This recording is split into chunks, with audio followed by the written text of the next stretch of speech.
This is the story of Brainy the RPG cat, and in many ways it's a very typical story.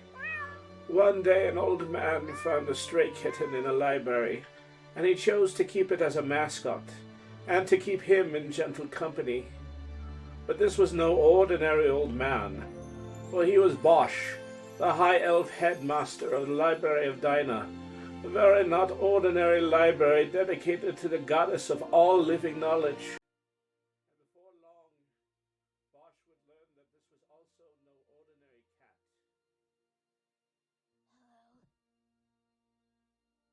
Learning that the cat was intelligent, the wizard took it upon himself to teach him to read and write.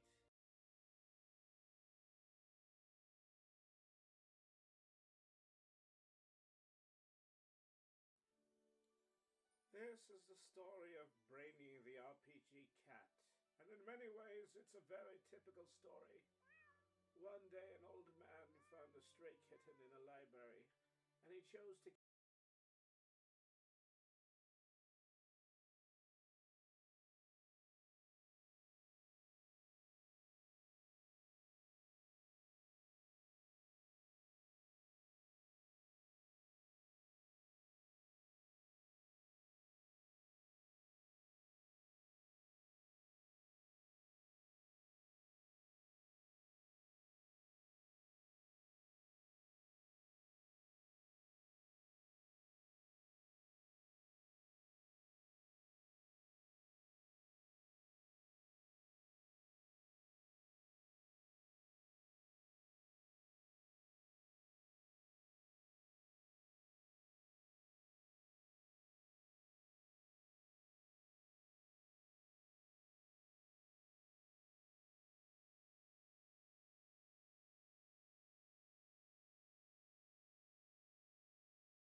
Brainy! Brainy the cat.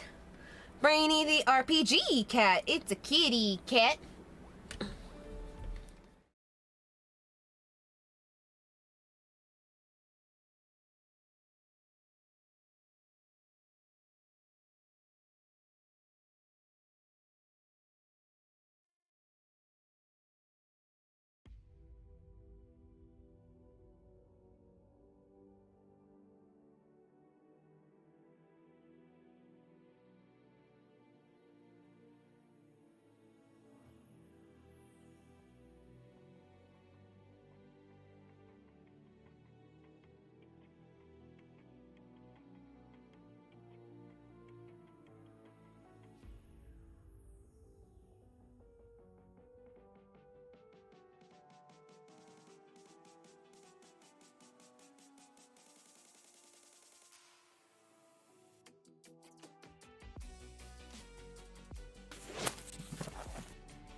All right, I just got out of makeup, but I think, yeah, I'm ready to do this.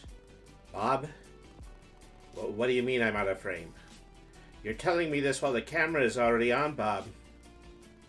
We've been doing this for 2 years. I think, yeah, we would have figured this out by now. So, I certainly hope I'm just not accidentally still in frame. All right, already. I'm not complaining anymore. I'm just going to get on my mark. All right, just any second now. It's as though, we were anticipating some sort of action on my part today. Whoop.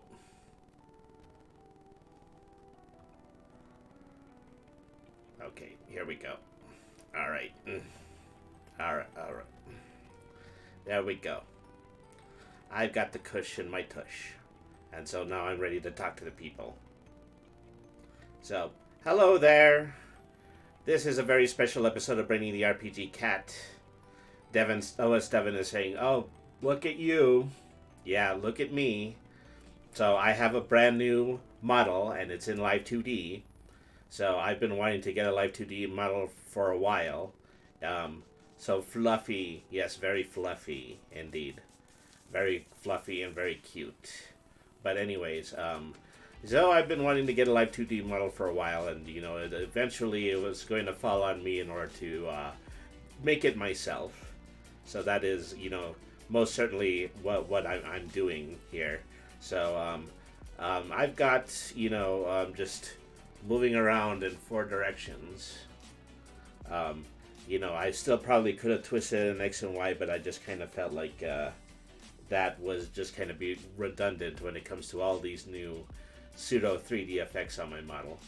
Um, I also have it on that I get regularly hit in the head by your emotes. So if you want to spam emotes in the chat for expressly that reason, yeah, I'll just go ahead and I'll get bonked on the head with multiple emotes now.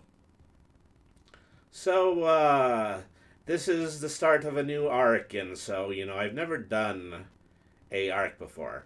Um, I, I've been streaming for roughly about 4 years, and only one of them has been as Brainy. And the previous 3 years, I didn't attempt to do any of the usual social media stuff, but I'm trying it now. Trying to get hip with all of the kids.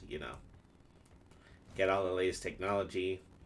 You know, just working on fitting in, working on being the individual that is on the very tippy top. And so I'm going to practice Live 2D a little more, and then once I get an opportunity to, I'm going to start selling commissions for it off of my Kofi page. And so I don't feel as though I'm personally ready to do it just yet. I I think I still need a little bit more practice on it, but most definitely, yeah, that is something that we should look into, at some point for the future. So, well, all chatting aside, so this has been the Origins arc, and so you've just seen the official Brainy the RPG Cat origin video, and you've also seen the just a very special clip from Angelic Sin. That's just her improvising a little jingle based on my name, and so I've been holding on to that one for quite a while, and I'm just very happy. I'm very proud. I'm very proud. I got her permission recently, in order to start doing that. So you know. So thank you to Angelic Sin for allowing me to use that video as an opener for current for once and future episodes of this stream. So everything is coming up Brainies, and well, so we're gonna start working on our Origins arc, and so we're gonna start talking about a little bit about Brainy's history, a little bit about some behind the scenes stuff, some things that have been and some things that have yet to be. But mostly, yeah, we're just going to be reading out of the official Brainy the RPG Cat lore Bible. So let's go ahead and get started with that. And then, if time permits, we're probably going to move from there to watching a few videos on YouTube. So let's go ahead and let's head over to the screen, and let's get started. All right.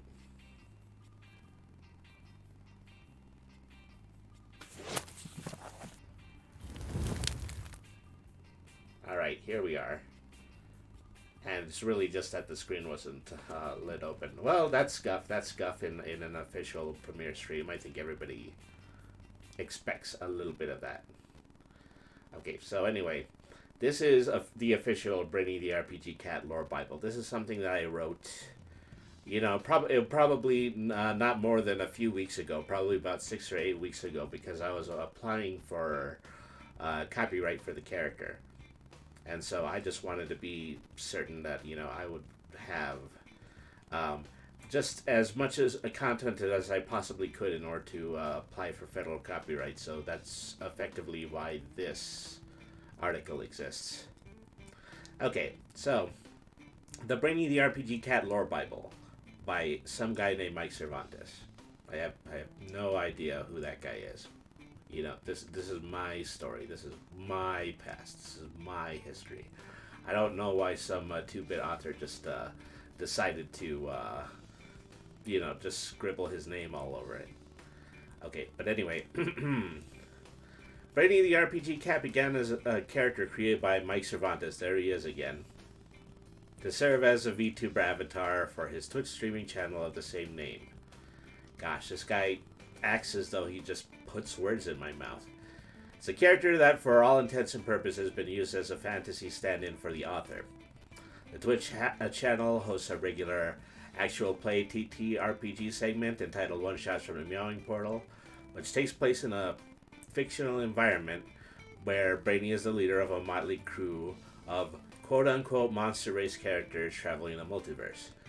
Additional streams include Let's Plays, TTRPG unboxings, and dramatic readings of lore, all with the intent to introduce viewers to new and independent video game and tabletop-based RPG rules and mechanics. Themes. While lightheartedness, parody, comedy, and slice of life are the best descriptors of fiction based on Brainy the RPG Cat, equality is the major domo of the series. In response to notions that TTRPG fantasy worlds built as far back as the 1960s might possess some concepts that do not address prejudices and racial inequalities from the same era, Brainy's lore intends to illustrate the momentum of groups of would-be sentient monsters as they elevate themselves into the fantasy public consciousness. Brainy is depicted as an outcast, a cat who is strangely elevated in intellect, even above some of the erudite human and high elves in his wizard discipline. Whoever wrote this likes to use a lot of really fancy words. Yet he always places his attention towards the plight of marginalized villages of goblins, orcs, and animal races that always live on the fringes of large trading communities.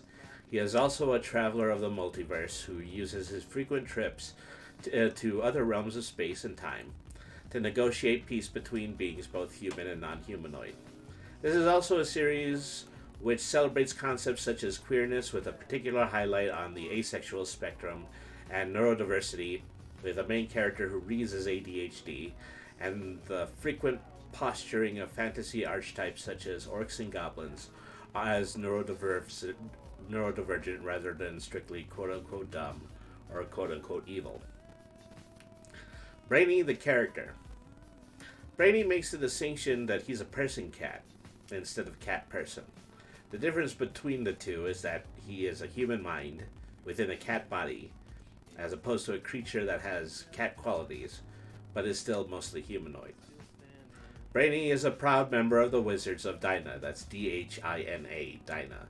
You know, here for the first time it's in black and white, so I actually have the ability to show that to you. Serving a goddess who is the patron of all knowledge. He works and lives inside of a library that endeavors to collect the history of all living beings within the realm planet of Premistera, and have opened up multiverse portals to other realms in order to study the innumerate environmental effects that can change the physical environment of their own world. The symbol of the library, a single gold eye, is emblazoned on the center of Brainy's magic hat. Brainy's personality is a combination of the actions of normal cats, eating a lot, taking frequent naps, behaving out of sheer curiosity, and aspects of a person exhibiting ADHD traits, possessing multiple simultaneous thoughts, becoming obsessed about subjects, and melting down if overly stimulated. His main obsession is gaming. Even in character, he's known as Brainy the RPG Cat and has the notion to sometimes engage diplomatically with people by playing dice and card games with them. He also uses cards and dice to teach people elementary skills and conduct his own experiments on probability. So, as I have said in probably some previous streams, God does not play dice with the universe, but that doesn't mean that I can. Alright. Since he was found as a child by the Denarian wizards, Brainy has a soft spot for anyone who might be considered marginalized as well. He goes out of his way to help monster races in need, to the extent that he even balks at the term quote-unquote monster race, preferring to call them quote-unquote tertiary races instead. His quest to aid these groups make up the entirety of Brainy's adventures across the multiverse. In his own hometown, the Principality of Metaluna, he has philanthropically financed the Cat's Pajamas Inn, a large bar and housing unit that serves as the main commerce in the Bricks, a brick-floored section east of Metaluna where all the other races live. His other philanthropic endeavors, such as an all-goblin school that was burned down by the students, has someone marked his reputation for being overzealous and reckless in his goals. Everyone Brainy meets has a differing opinion of him. Some treat him as a scholar that the robes he wears represent. Others see him as a pretentious furball who deserves no quarter in the discussion of human political bodies. However, nobody can deny that this cat is especially intelligent and worth listening to when situations become complicated. Other characters in lore: the Archwizard Bosch, a high elf wizard, head of the Library of Dinah, Brainy's master and adopted father. Bosch has lived 150, going on 200 years, and his thumbprints are all over the history of Premistera, particularly within the town of Metaluna. He has a personality which is extremely stern, sometimes bordering on hostile, but he nevertheless loves Brainy and does all he can to protect him, while not impeding Brainy's own stature as a wizard. For his innumerate good deeds across the world, Bosch was once offered the crown, but he was unable to see himself in the position of a ruler. The first time that we mentioned it on stream was the most recent episode of One Shots from the Meowing Portal. He passed the crown to his half-elf son, Frederick. This has become a point of contention between father and son, one that has only been made worse when he sees his father pass his mage knowledge onto Brainy. Frederick, the Crown Prince of Metaluna, would be called king, except he defies that a title intended for his father should be given to him. He holds resentment against Bosch for not being there for him after his mother died at his birth. This rivalry defines who Frederick is as a king.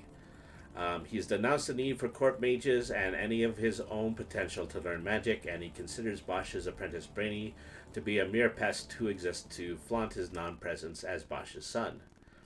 Nevertheless, in his youth he did team up with Brainy when it was learned that Bosch had been replaced by an evil shapeshifter who sought to steal the location of the pure tongue from the library. Lolly the Goblin. When Lolly was young, she was a street urchin and a cut purse. The sole reason for her petty crimes, a severe addiction to sweets. She eventually became the first of Brainy's apprentices after she stole a lollipop from another Denarian, and in response, he cursed that sweet to be, quote-unquote, forever on her head. She had a few adventures with Lolly, taking on the role of a rogue, and over time she began to develop a romantic interest in the cat wizard. These feelings disappeared, and she became the first to notice Brainy's asexuality. In her adulthood, she developed into a skillful alchemist and now runs the Goblin Apothecary Shop in Metaluna's town square. Lord Terrapin. A tortoise-human, self-proclaimed arch-villain and enemy of all Premistera, he was once simply called Terry, and was a lifeblood sorcerer who occasionally traveled with Brainy. His relationship with Brainy soured the day when a memorial fountain, now centered in Metaluna's town square, was built over the sinkhole that he once called home. He has since dedicated himself to the philosophy of evil. His lifeblood magic, which is typically used to grow foliage, is now twisted to uproot buildings with large thorny vines and animate pumpkins into his minions. Nevertheless, Lord Terrapin is an extremely lackluster villain who is frequently captured by the Denarian wizards and pilloried in the town square for all to see. Brainy feels responsible for how far Terry has fallen and does what he can in order to try and reach his old friend. So, Tanaka is a character that we haven't actually used, but he's probably going to be coming in an episode or two, so I'll go ahead and I'll read that one as well. A white-scaled dragon humanoid who is an immigrant from the land of Shinuekume, a small Asiatic island to the very far east. Tanaka is a skilled swordsman. to where even his ability to breathe ice is secondary to how skilled he is with a blade. Tanaka traveled with Brainy in a few adventures, but eventually stopped in hopes to build his own path. He has since settled into Metaluna's Brick District, where he teaches his brand of sword mastery. He is stern but kind, and is known for only speaking in one-word sentences, unless the situation is especially dire. Bartholomew, last name Tabish. That really just hasn't been brought up yet. Okay. One of the few humans who live in the Brick District, a portly man with a handlebar mustache. He manages the Cat's Pajamas Inn, which Brainy bankrolls, but regrettably also takes free run of all the food. Brainy frequently nicknames him Barfy, which he resents. Additionally, while quite used to the Brick District, he can still be frequently spooked with how strange some of the humanoids can be. Swain Boatman, one of Brainy's allies, hailing from the Merchant Island of the Basin Archipelago, a dimension embroiled in war between pirates and dignitaries. Swain is a timid short human who is nevertheless a skilled ship's navigator and cartographer. Ironically, he considers pirates and Brainy's strange allies as a welcome alternative to the strict law of the land. Hardtack the Goblin. So I think we had used Hardtack, but it was another situation where the player characters didn't bother to ask his name. So another denizen of Merchant Island, he's a strikingly intelligent goblin wearing a three-piece red suit. He possesses a shy nature and serves as the liaison for Jolly Roger while he's imprisoned. Marge Mayhem, a human at the Bildrat Tavern in Merchant Island. She's a double plus-sized red-haired woman who is also a martial artist far back in the past. She keeps an iron vigil over anyone who might do wrong in the bar. Anyone who transgresses will lose a tooth, and that tooth will be added to her long ornate necklace. Okay, Bargus, an ill-tempered bouncer at the Bildrat Tavern. Bargus only knows how to get really mad and follow orders. He has had piteously little to do since Jolly Roger was arrested, but Marge keeps him employed as a bouncer. Eventually, he decides to leave Merchant to take up a permanent residence in the Bricks and works as a leather tanner. Okay, Jolly Roger, the former mayor of Merchant Island, until he was imprisoned by the Archduke. He is a powerful leader in the underworld of the mainland and still conducts criminal activities from inside his cell. Though he appears to be an obese albino man, it is an illusionary disguise, and he is actually a omniscient abomination who sees the Basin Archipelago as a means to keep his pirate empire secure. Cad Jareth, a human paladin who is quite literally possessed by a spirit, specifically the spirit of his ancient ancestor, Cad the Merciful, which grants him life magic. They both share the same body, and therefore refer to themselves as they and them. He posts regular guard at Wizards University in the war-torn lands, a dimension ravaged by centuries of war. Previously vanquished villains. Okay, so I was talking about Sennen pretty extensively during last week's stream, so I'm just going to go ahead and I'm going to read the paragraph. A dark elf shadow magic wizard from the realm of Il Solarius, a dimension where the sun was permanently obscured by volcanic ash, allowing sunless sentient beings to populate the planet. Sennen is infamous for abducting Bosch and taking his place in a plot to trick Brainy into revealing the realm of the Pure Tongue. He was eventually bested by Brainy's party and killed, but soon a plot arose to resurrect him. Heinrich, Sennen's twin brother, a dark elf necromancer who sought to resurrect Sennen and make him the leader of Il Solarius. He was defeated and he was killed in much the same way, and now the two occupy a stone grave underneath their ancestral castle. The Archduke de La Fontaine, the self-proclaimed ruler of the Merchant Islands, following the rest of Jolly Roger. The Archduke isn't evil as much as he's extremely vain and boorish. By his demand, the majority of the Merchant Isle is now housed in a large prison yard, where he inevitably seeks to keep all pirates. His attempt to go on an arrest spree of every pirate in the Basin Archipelago was thwarted when Brainy's party stole from them a map that would have led him to a secret pirate enclave. He currently is still in power. Professor Turlock, for many years he was an esteemed wizard scholar, but he fell into a cult who sought to destroy all the war-torn lands to fulfill a dark prophecy. To that end, he attempted to revive a 50-foot automaton to destroy the university. His prejudice towards automatons was his undoing, because he was destroyed almost immediately by the automaton of Brainy's party. Mender, Welder, and Bonder, the three automaton brothers who all worked in an automaton assembly barge in the war-torn lands. They act tough, but they are mostly cowards. They attempted to serve as henchmen in Professor Turlock's plot to destroy the university, but surrendered the moment that Turlock was killed.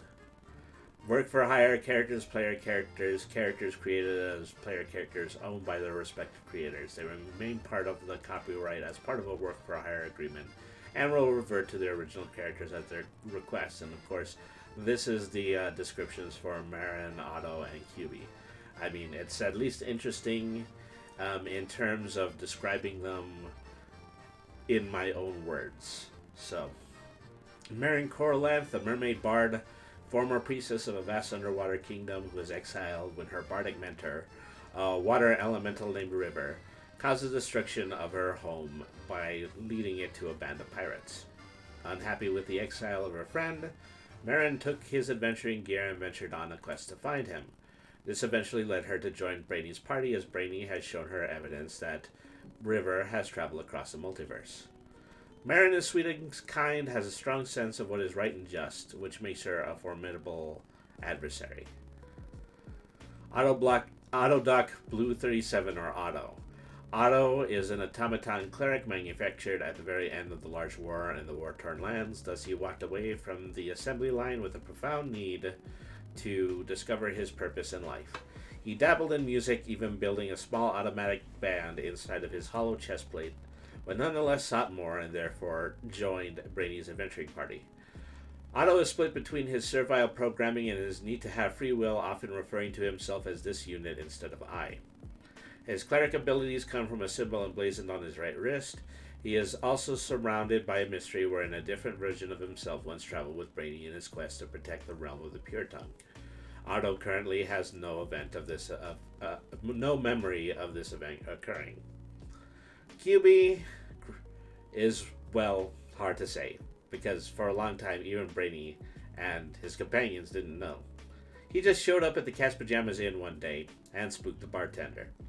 Brainy's divination has revealed him to be a shapeshifter who creatively embodies a spider-like appearance and derives warlock-grade magic from a long-extinct entity known as Mazelthot. Brainy and his companions rather haphazardly stumbled upon QB's land of origin, the realm of the web, whose de facto ruler is a wasp-like hag named Beatrice Comecrackle. Their species has since been dubbed Arthrophae, or Vernon mutans, per Brainy's research. QB is relatively childlike and speaks few words, but holds Brainy and his party members in great esteem. Okay, storylines. I can read probably, just the first two of these. The rest of them are the premises from one-shots of the Meowing Portal, which you've already seen, of course. You know, even though we're debating now, it doesn't mean as though, you guys haven't been completely loyal and you haven't been watching the entirety of the material that I've been putting out. Okay. The origin of Brainy the RPG Cat. It sounded like such a typical story. One day, a group of librarians found a stray cat in the library. They since took it, and they've been a companion of the library ever since. But this was no typical library, for the Library of Dinah could only be accessed by beings of strong magical potential, and the librarians, all-powerful wizards from the domain of intellect, were baffled as to how a mere cat could have entered. The head wizard, a high elf named Bosch, looked closer to see a small medallion around his neck, and from that day forward insisted that Brainy be his wizard's apprentice. Said medallion read, "He who astounds with his immediately brilliant ideas," which has become his name, though Brainy has since become a shorthand. Sure enough, as Brainy grew older, he began to exhibit human characteristics, speaking, reading, and writing. Although some anticipated that he'd grow into a full humanoid, he still remained in his small cat-like form. That would be, this one right here.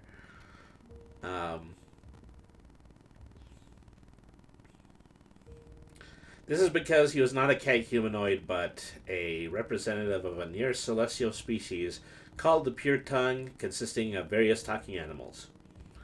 This was revealed to Brainy by Bosch, who then sent him on his graduation quest to find the dimensional portal where he came from. Brainy was successful in finding the portal, but chose to stay in this realm and continue his work in the library. In response, the library gave him access to an interdimensional portal, nicknamed the Meowing Portal, so he could keep vigil over his home realm and various other dimensions in the multiverse. The Brainy in all current media is now 40 years old, of a life expectancy of roughly 75. He's had numerous adventures in the multiverse, but always seeks to return to his humble role in the library when the tasks are complete. And then Brainy's first quest, the discovery of the pure tongue. Probably the least has been written about this. I'm hoping to save it as, just kind of a piece of standardized media. More than likely it's going to be a comic, and I'm more than likely going to be providing the issues of the comic directly through the Kofi page. So, Brainy's first quest, the discovery of the pure tongue. The story elaborating on Brainy's first given quest to discover the realm of the pure tongue and prevent it from falling into the clutches of the dark elf wizard Senan. As he begins his quest within the bricks, he forms a party with the swordsman Tanaka, the rogue Lolly, and the turtle sorcerer Terry. As they also travel further, they happen upon a rusted automaton cleric named Autodoc Blue 37. Unbeknownst to him, though, his mentor, the High Elf Wizard Bosch, has been abducted by the Dark Wizard Senan, who has disguised himself as Bosch in a plot to reveal the location of the Pure Tongue. This leads a reluctant bowman, the half-elf Frederick, to join the quest to save his father from Senan. Once Senan is led to the portal, the Pure Tongue used the power of a pure celestial artifact called the Crystal of the Moon to destroy him. Brainy is then promoted to a full wizard and is given the Meowing Portal to conduct research on alternate realities. And so, there's your added value, folks. We decided to divulge every little element of the lore up until this point, and that's what this new arc, the Brainy the RPG Cat Origins arc, is all about. And like I said, I'd stop just short of reading the summaries of one shots once again, and that is because those episodes, they're already online. I definitely would like you to go, and I would definitely like you to watch them, because me and my friends worked really hard in order to make them. So it is definitely worth your time in order to do that. That is, concludes the planned portion of tonight's stream. I mean, we wanted to be on the Just Chatting channel, and from this point forward, what we're mostly going to do is, we're going to be watching some YouTube. Is part of an old tradition I like to call BrainyTube. And it's just a segment that I used to do pretty regularly, but I just stopped for some reason. Yeah, this is exciting. Yeah, we're going to watch BrainyTube again. And so we're going to go ahead and we're going to head over to that. But first thing, I'm just going to move back to my seat so I can prepare YouTube to watch the rest of this. So, just head over there. Head over that way. Alright, well, here we are again. It took me a while in order to actually put myself on a pedestal this time, so thank goodness it still worked out. Alright, so a couple of things I'm going to need to do first, yeah. I'm going to have to go ahead and fade out this music. And, let me see, I'm going to need to significantly raise the audio. Okay, and, yeah, probably raise my own microphone audio a little bit. I hope I'm not hurting anybody's ears by doing this. Alright, so then let's go from here to YouTube.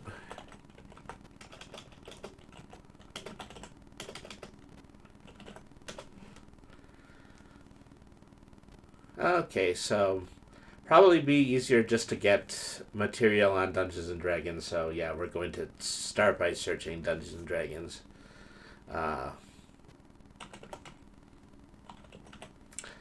Oh yeah, I'm good. I'm good. Uh, because it is good, at least, in the sense that you have your own volume control. I still have to mind mine. I still have to mind mine just a lot more than I usually think I should. But, okay, so let's go ahead and let's head back and let's start watching some Dungeons and Dragons centered YouTube. Um, Let me see. Did I want to filter this by most recently? I probably did. Upload date within the last hour. Okay, yeah, let's do that. Okay. So let's see. So, we're going into these relatively blind. I'm just kind of picking them out of the list. So, with any hope that, I can legitimize Dungeons and Dragons content for use in a in a just chatting YouTube capacity. That's probably the best way to put it. It's going to be a little lurky for the next while. Oh, well, thank you very much for tuning in, OS Devin. I appreciate it. You're the best. You're the best mod. Okay, so... The Murder Hobo's Betrayal by Casey Jarms. In this third installment of the Ballad of Mac Wild, I tell the story of Depot, a murder hobo who was funny until he wasn't. Alright. This is the third in a four-part series of D&D stories that I have decided to call The Ballad of Mac Wild, focusing on different characters from a fun campaign I was a part of when I was in college. Now, one thing I haven't really gone over yet was how this campaign began. At the start of the campaign, a group of unrelated mercenaries were hired by General Bobby Walters, see the Diggs video, to act as bodyguards for Juliana Keenseer, a DMPC cleric. Normally, I hate DMPCs and want them to die, especially all of the DMPCs they featured in my early campaigns, but Juliana was sad and friendly, and as a result, the party had an overwhelming urge to protect. She was a cinnamon roll, a term I am only using because this is a story about something that happened in 2019. Fuck me, 2019 was 4 years ago. That feels wrong. Anyway, Juliana's bodyguards included Mac Wild, an edgy bard who was way less cool than he thinks, Diggs, a big fucking dragon guy who was so goddamn weird, some other good characters who don't get their own videos because life isn't fair, and the subject of this video, Depot. I appreciate that he's only miniaturized every all single the one of jokes I these made about characters. his last name secretly being Home. Now I'm going to describe Depot. He was the first character this guy ever played. He was a tiefling. He was a rogue. The title of this video is The Murder Hobo's Betrayal. I'm gonna let you take a few guesses as to what type of character Depot was. That's right. Depot was a cringy, edgy, funky main character with a 10-page backstory and a loose moral compass and... oh wait, that was my character. Yeah. No, Depot was a murder hobo. A murder hobo, to quote Wiktionary, is a character who wanders the game world, unattached to any community, indiscriminately killing and looting. And I'm gonna be honest, I fucking hate murder hobos. Killer, killer, killer. There's nothing Loot, worse than loot, starting loot. a campaign with the classic, you all meet in a tavern opening. Then a guy comes up to give you the plot hook, and the rogue just shouts, I stab him and take his money. Or you meet with a plot-relevant character, and they shout, what in the room can I steal? The DM worked hard on this, okay? Shut up and stop making the game all about you. To be fair, this character I'm talking about, Depot, towed the line of murder hobodom. And honestly, I really enjoyed playing with this player. I feel like some elements of murder hobos can work. Having a loose moral compass can work. Being edgy can work. But the trait that makes murder hobos unbearable is the apathy. Apathy to the game's story, to the characters in that story, to the other members of the party, and to the other players of the game. True, I don't true, like true. murder All very hobos true. because they actively derail the parts of the game that I find fun. Depot, to his credit, got along with the rest of the party, let the story progress, and had an actual character arc. Now, let's begin at the start of that arc. Depot and the rest of the party were hired to bodyguard Juliana the cleric. Right away, Depot introduces himself by picking up a piece of candy from a bowl on her desk and eating it. Seductively. The player was asked if they took the wrapper off first, and they said no. They said, I eat it, wrapper and all, seductively. This is Juliana definitely the politely person who turned is Depot trying to down. push some buttons. Depot eating candies seductively to hit on Juliana became a running gag. Eventually, the fighter got so sick of it, he put a mouse trap in the candy bowl. Depot reached in, broke his fingers, and didn't flinch. He pulled the candy out, mouse trap still on his finger, and ate it. Seductively. Later that day, Depot decided to go find and join the Thieves Guild. Mac went along because why not? Two of them went up to a guard and Depot politely said, "Hello, we want to commit crimes. Where's the Thieves Guild?" My character cringed. The guard, a young, kinda handsome guy named Derek, got kinda nervous and began to back away.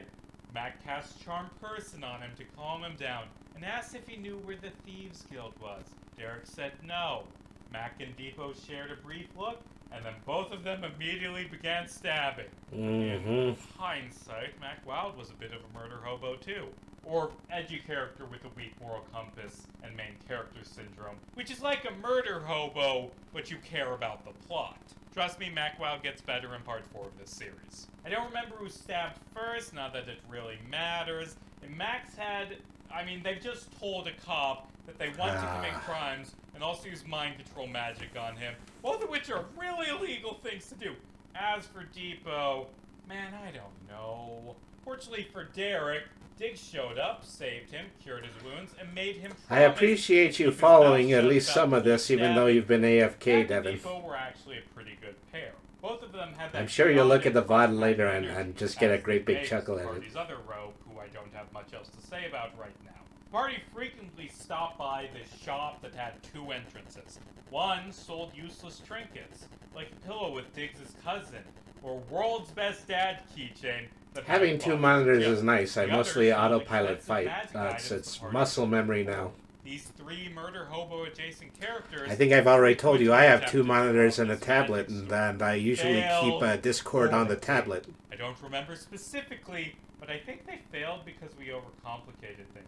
Like, okay, I'll scout out while invisible, then Mavis will cause a distraction in the trinket half, then Depot will run in and grab the items, then Diggs will be waiting outside in the getaway car, and we can buy explosives to take out the south wall, and I can detonate them when Mavis gives the signal, and Rose can keep a lookout from the book depository across the street, and it all Ah, just the best fell laid apart. plans. Party failed at a lot of things, come to think of it.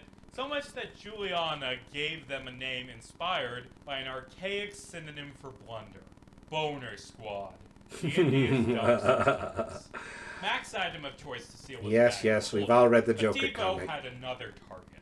Sitting in the back of the shop, locked in a black chest that glowed with a dark purple aura, was a cursed black and red sword. +3, but it was cursed so that you could never drop the sword, and if you went 24 hours without killing someone, you would die. Depot really, really wanted the sword. I've had a DM that used this gambit Party was before. walking home It didn't one work night, there and either. Depot spotted Derek in the distance. Their eyes locked. Slowly, Depot reached into his pocket and pulled out a piece of candy. He put it in his mouth and ate it, seductively. Wrapper and all. Derek blushed. Okay. Over the course of these dumb, meandering adventures, the party spent a lot of time with their charge, Juliana. When they met her, she was very, very depressed, living alone in a big house without any friends. Slowly, as they shared meals, played games, and seductively ate candy, they began to form a real bond with her. Big, found family vibes. And eventually, Juliana began to smile again. Then, one night, Bobby Walters sent an assassin to murder Juliana. Now, you may be asking, why did he hire her bodyguards first? So anyway, the party saved Juliana, beat up the assassin, and interrogated him. When the assassin told them everything he knew, Juliana walked up, placed her hand on his face, and killed him with inflict wounds. Afterwards, Juliana explained everything. A few years prior, a fire djinn named Raziel the Unequaled killed the royal family and took control of the country of Acheron. By the way, the country this took place in was called Acheron. Raziel demanded that all of the local clerics worshipped him. Juliana, head cleric of the wind goddess Oral, initially hesitated. So Raziel ordered executions of her wife and son. Afterwards, Juliana bent the knee and kept her head down. Juliana recruited the party as bodyguards, specifically in hopes that they would have anti-government sentiments and help her kill Raziel. And the crime-loving party were down with that! Every member of the group, upon hearing Juliana's plight, swore they would avenge her family. Anyway, the party began working to overthrow Raziel. They carried out the Walters Gate break-in I talked about in the last part. It took me 4 years to come up with that joke, and learned blueprints for the palace were held in a military base. To sneak into the base, the party needed guard uniforms. Depot had an idea. Mac Depot and the ranger, Rose, went to the apartment of Derek the guard, the one Depot stabbed, who kinda had a crush on Depot because Depot ate a piece of candy once. Derek timidly let Depot in, and they just talked. Derek told Depot he always wanted to be an actor, but Raziel shut down the theaters. Depot asked Derek to perform a short scene, and Derek was actually a good actor. Depot said, "It now occurs to me that the miniature has a chocolate bar in its Mac hand." and Rose stole all of Derek's clothes. Depot opened up to Derek. He told them that they were working to overthrow Raziel, and that he hoped they would succeed because in that world, Derek would be able to follow his dreams. He gave Derek a peck on the cheek and told him, "Let's get dinner sometime." The trio stepped out of the apartment, and Depot's player said 5 words I will never forget. "And now I ghost him!" Depot did not go on another date with Derek. The party snuck into the base only to find the blueprints were guarded by dragons. The party fought the dragons, almost dying, before 10 turns in, remembering that Dig spoke Draconic. Blueprints in hand, they stormed through a secret entrance to the palace, killed some guards with a Speedo, helped Mac get over his daddy issues, and finally fought Raziel the Unequaled. They won. Don't remember the fight much, but I know they won. As Raziel the Unequaled died, Oral, goddess of wind, appeared before Juliana to praise her and the party for the victory. Depot slowly reached into his pocket and pulled out a piece of candy. Candy. It's either the candy or the dagger at this point. A god. I shouldn't have to explain that he failed. Now, that was the end of the first arc of the campaign. The second half took place 5 years later. When the party reunited, Juliana took them to see a play as entertainment. In the starring role was Derek, now the country's most acclaimed actor. Depot quietly watched the play. When it was over, he walked backstage to Derek's dressing room. He left a single rose. That night, Derek showed up at Juliana's, completely fucking pissed. "What the hell? You ghost me? Don't talk to me for 5 goddamn years to leave me a rose? What the hell does that mean? I love you and I want to get together." "Fuck off! You missed your chance!" And then he stormed off, hoping to never see Depot again. Anyway, Juliana gave the party a new mission, tracking down the lost princess of Acheron so she could be crowned queen. Depot jumped at this new quest because if he saved the monarchy, that'd impress Derek. The party headed out to the countryside, buying lemonade from this took a ladies turn. as they traveled. One day, the party stopped by a small inn for breakfast. The bartender, a goblin named Boglin, mentioned that it was his 30th birthday. Depot said, "You know what that means? Birthday slaps!" His player then said something that radically reshaped the rest of the campaign. "I slap Boglin once for every birthday. Commoners in 5e have 4 hit points on average. Strikes do 1 plus your strength modifier damage." Depot's player, not thinking, proclaimed that he hit this bartender 30 times. I should not be laughing at this. Depot beat Boglin to death. I should not. The party stared at him, horrified. The guard showed up, Depot ran, and the party didn't follow after.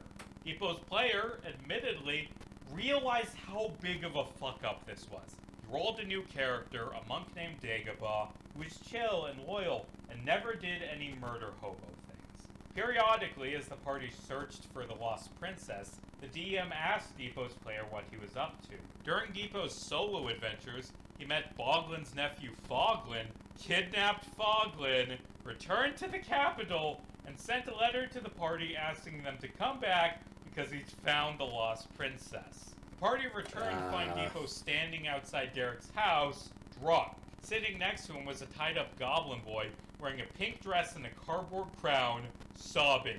Depot shouted, "Hey, Derek! I found the lost princess. I'm a hero, so you have to date me now." The party untied Foglin and arranged for him to be taken home. Depot, both meanings of the word piss, stumbled back to the magic shop. He barged in, punched the owner in the face, stole his keys, and opened the chest with the cursed sword. Depot showed up at Juliana's house, wielding the cursed blade. The party was horrified, but Depot didn't care. He said, It's fine, I just want to party." He pulled a candy out of his pocket, stuck it in his mouth, and choked on it. Coughing, he asked Dagobah, "Am I sexy to you?" Dagobah backed away and Depot kissed him. Dagobah, rightfully angry, punched Depot in the face. Depot stabbed him in the chest. The party ganged up on Depot, beating him down. Well, He got angry. maybe "We were you would friends," consider he that shouted. going out on your own "You terms. ditched me! You made a promise, and you fucking ditched me!" Depot felt a single-digit health. Mac and Mavis stood before him. Rapiers drawn. "Do it," Depot spat. "Fucking do it." Tisk "All right," tisk. Mac said. He stepped to the side, revealing Diggs. His staff pointed at Depot. Voice booming, Diggs shouted the command word. "Be gone! Foot!" Depot was banished to hell. His cursed sword clattered to the ground. Mac returned it, having his unseen servant carry it back, and the party went back to their quest. The thing about murder hobos is that they are defined by their separation from the game world, from other characters, from consequences, and often from other players. But the thing is, those connections are what makes role-playing games special. You can't have it both ways. You can't be part of this emotional story about a found family, protecting each other from those who've hurt them, and also be a chaotic wildcard who kills randomly, be lol random. Depot's player made the right choice, writing Depot out of the campaign. After Depot was banished, the rest of the party strove to be better, to abandon their own murder hobo tendencies, lest they end up like Depot. There is one more piece to this story. In the final part of this miniseries, I'll return to the character of Mac Wild. I'll talk about his backstory, his relationship with his father, his friendship with the rest of Boner Squad, and his death. It's nice at the end of all of that that they still decided to keep the name Boner Squad. So, I just tend to find stories from the table very interesting. I mean, there was a couple of, looking at it from the perspective of the DM, I could say that, well, first of all, his first attempt to rid himself of the murder hobo was something that I personally wouldn't do, because it really just kind of has to do with Princess and her hatred of a specific race. But I think it was kind of turned around in that, the character actually did want to end up participating in the quest. And it was also very intelligent of the player to realize the mistakes that he was making, and eventually, just kind of bring the character back only in a sense of self-parody, in that, once the character was brought back, he was a complete and total wreck, and was just effectively asking the party to put him out of his misery. So, yeah, really tight-knit group, and that's something that I appreciate. Is that, and at the end, the moral of the story was that, he decided to stop role-playing in a way that was completely divorced with what the party was doing. And the party, in turn, was capable of accepting it and was capable of, understanding and adjusting the issues all around. All right. Let's see. What else do we have here? Lots of stuff that's just 59 or, more than a minute long, and I regrettably don't want to get hung up in that.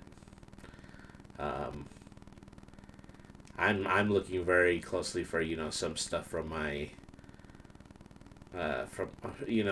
from content creators I already know. New Giddy Dies, perhaps. New Jordan with a PH. And so, yeah, probably the way to progress here would be to just type Jordan in and then start looking at his videos. All right. Let me see.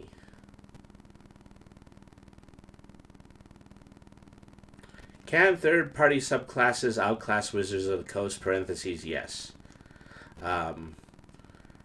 TCOE's Genie Warlock is an elemental theme warlock at best. There are two more thematically appropriate Genie Warlocks. Okay, so effectively what he's doing is that he's comparing an official class with two unofficial classes, and they have to do with genies. So yeah, let's go ahead and let's watch this. Really like...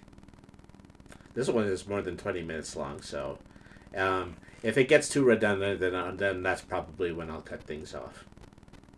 I'm personally a fan of RuneSmith myself. Hello everybody, today I wanted to talk a little bit about third-party published material that I think is amazing and does a few things better than like regular 5th edition.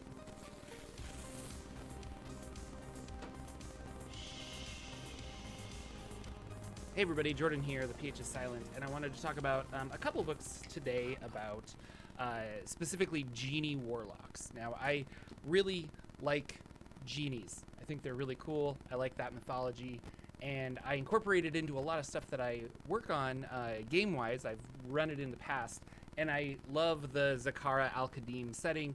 It has its problems back in the day, but I think it could be realized again today. In case in point, I was really excited when the Wizards of the Coast was going to come out with a Genie Warlock, because it just fits Warlock so well, and I thought it was going to be really, really awesome. And I was let down. When it was finally released in Tasha's Cauldron of Everything after the playtest and stuff, I just wasn't impressed. I kept building a Warlock in some kind of fashion, and it never really felt like it would be fun. So I've never technically played one, but I will say that I have two books here that I want to talk about that I feel do the Genie Warlock the service that it deserves. So the first book I want to talk about is the Zakara Campaign Guide. This is a campaign setting guide for Al-Qadim, the Land of Fate, which is a 2nd edition campaign setting for Dungeons & Dragons. And Second this edition. is actually a DM's Guild. That's how far back because we're you going. can't We're make talking about something 2nd for edition. Zakara directly unless you go through the DM's Guild, because it's the IP there. You can make stuff adjacent, but like these people, you can throwback, tell really yeah. liked the setting. Serious throwback. Knew the problematic problems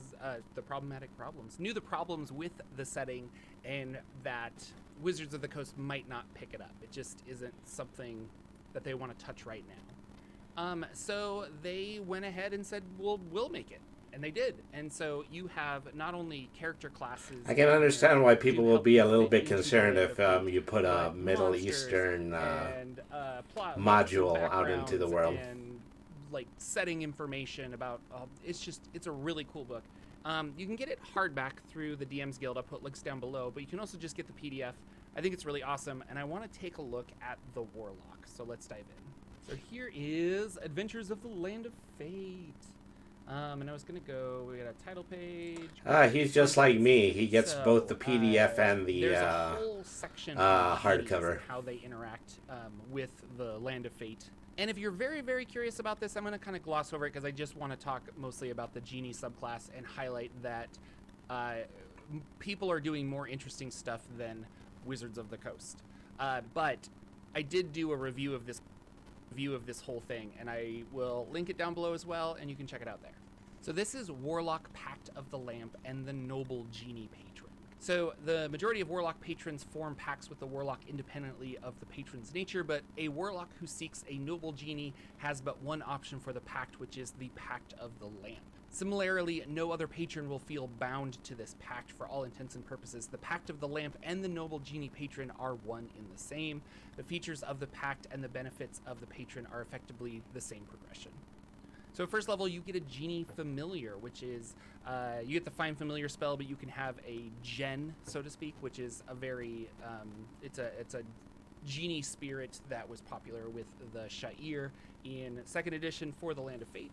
The Sha'ir in 2nd edition were all about, they were a casting class, but you relied on your gen to go and find spells for you. So if you wanted to cast Fireball, you would talk to it, and then it would leave, sometimes mid-battle, to go to the plane of fire and talk to an Afridi and say, my master wants this, and kind of like bargain for you. And then it would come back with the spell and allow you to cast it. And it's a fun idea. So with that and this pact boon, you can ask your gen to go and get spells that are not Warlock spells for you. So zooming in here, if your class spell list, and if it's a spell that's on your cast spell list, it takes about a minute or so. But if it's higher than what you can normally cast, but it's on your spell list, 10 minutes. If it's not on your spell list, and if it's a spell very foreign to you, it's going to be spell level times hour. But I really like that you could get spells outside of your class and make it something clutch. Like, we don't have a healer, I'm gonna go ask for cure wounds today. Or we don't have, nobody can lesser restore. Okay, so you're asking your patron in order to provide you with call a genie or an elemental spells of spirit to any come and aid class. you. That's not pretty necessarily interesting. to fight, but to assist you in some way. And at 14th level, you get Genie Binding, where you make a your own pact or contract with a genie lesser than you that will serve you and help you and do various tasks for you. It says here, like, assist in constructing. Yo, I heard you like really genie, so here's a genie for your genie, so your genie can genie. Transportation in some way. It says normally a genie will not fight for you except under specific circumstances. Specific circumstances. Because the genie is working for you out of a contract. Genie in a bottle, in a bottle, in a bottle. With it, just not about. necessarily like it's under your control. Very fun. And then there are some options here to separate the pact and the patron. So pretty straightforward. To me, feels like a genie warlock because you're interacting with genies. You have genies. They do things like that. Now let's go back to this is D&D Beyond with the actual genie warlock that Wizards of the Coast came out, and a lot of this is genie adjacent. We have tropes like, well, what's the genie's vessel? And then when you have this vessel, you can jump inside of it, but you're very rarely like interacting with genies or spirits or elemental. Bye, Brainy. Good night, Queen Vampiress. Thank you very much for tuning into the stream. You can Thank go you for into seeing your, my debut. Genie vessel. You can take on. You have resistance to damage that is part of the genie that you're here, and then you get limited wish later on. And I just this didn't feel very genie-ish. Now the next book I want to talk about is Historica Arcanum: The City of the Crescent. These publishers just came out with another book that they finished the Kickstarter for. This is their first one, and it has a genie subclass that's actually tied with a sorceress subclass. I don't know if this would work for every setting, but if you want, like, if I had a player interested, I would definitely propose this and talk about it, because in this book, the genie warlock, if you lose control of the genie that you're making a pact or a bargain with, it can kind of inhabit your body and take over your body, and then you actually switch classes into a sorcerer, where you have this elemental spirit bound into your soul, and that is what is giving you various elemental spells. So let's take a look at this. And I'm not gonna lie, this is just a really I'm impressed. Cool book. It's a complete setting. I believe the authors are from Turkey, Istanbul. And they just wanted to make a Historica cool setting. Arcanum, Like, the it's city just of Chrism. super, super cool. And has a lot of mythology and, or I should say unique mythology that I don't see in a lot of 5th edition material. Case in point, we'll zoom in here. Indies beat beat all. Is what he's it trying came to with say. a soundtrack, which is really cool. They have the origin of magic, and it kind of describes how magic works in this world using 5e rules and the mythology of that, and then running a story here. So it really wants to help you with the story. I think this is a fantastic book, and the quality and stuff is really great. But we're going to jump over to subclass options, and we're going to find our warlock. So here's our warlock. It is the Djinn Master. So it is told that the Djinn are made of a smokeless fire, a primordial substance. Calling them elementals would be wrong. What we call smokeless fire have nothing to do with our version of flames. Wow. Their need for Great- a vessel great is description. also a myth. Neither do they grant any wishes, but it is true that they scour a parallel world and they constantly interfere with ours. Never call them by their name. Names have the power to summon. Refer to them as 3-lettered ones instead. Contacting them is fruitless, and not because they won't answer, they will, but you risk them having a laugh at the expense of your bodily integrity. Worse is if one takes a liking to you, they are envious creatures, and God Almighty help those that they think are a competition for your attention. So the expanded spell list is Command, Bane, Augury, Speak with Dead, Bestow Curse, Banishment, Polymorph, Dominate Person, and Hold Monster. Very This strong is, spells for the first a 5 warlock levels. subclass that has some packed boons and invocations that kind of go along with it. So level 1, you're going to get proficiency with Arcana. If you're already proficient, blah, blah, blah. When rolling to gain knowledge on the realm of Al-Gaib, which is the world of this, you can ask your Djinn to give you a +10 bonus to that check as long as you use this feature before the roll. You can't use this feature again until you finish a short or long rest. Level 1 is also controlled possession. You learn how to command the Djinn's power for a brief amount of time, but this comes at a great cost. Starting at first level, as a bonus action, you can pull your consciousness back for your Djinn to take over your body for a brief amount of time, enhancing your combat abilities. You add a d6 force damage to all of your melee and ranged damage rolls, including ranged spell attack rolls, and as long as the Djinn is in control, This damage is increased to 2d6 force at level 5 and 2d8 force at level 11 and 3d8 at level 14. For each time that you use this ability in one combat, it doesn't matter if you hit a miss, you pick a d6 and roll them all at the end of combat and apply the amount of psychic damage to yourself. Ooh. Feature lasts for 1 minute. So I can do this in combat. I can do a lot of other stuff. At the end, though, it might be so much strain on my body that I just collapse. And then here's an optional feature of level 1, losing control, where with every level you gain in this class, you can make a charisma saving throw. The difficulty is set by the DM. More powerful Djinn means higher difficulty. And on the 3rd successive failure, the Djinn possesses your body and you become a sorcerer of the Djinn possessed. You retain your level, experience, and abilities, but everything else about your class has changed. And we'll get back to that as we look at the Djinn possessed sorcerer. Level 6 is the unfathomable being. The Djinn possesses your body, but it doesn't like to be spied upon or tracked by magic. So starting at 6th level, whenever you are... This is a really intense class, yeah. It is divination spell, warlock spellcaster at the has to roll a wisdom expense of save, your and on own a failed save, personal the effect of the spells are negated, and that body. user actually takes psychic damage. And so I You can think that make really a works world well around in a you role-playing frightened. game As setting. an action, you can unleash a fraction of the Djinn's true form. Each creature that can see the Djinn makes a wisdom save, or they are frightened of you for a minute. And level 10, you get Nether armor. The Djinn inside you starts to care about its vessel, which is you. And it shows a hint of care to your personality and tries to protect you by manifesting itself as an amorphous shield that protects you when you are threatened.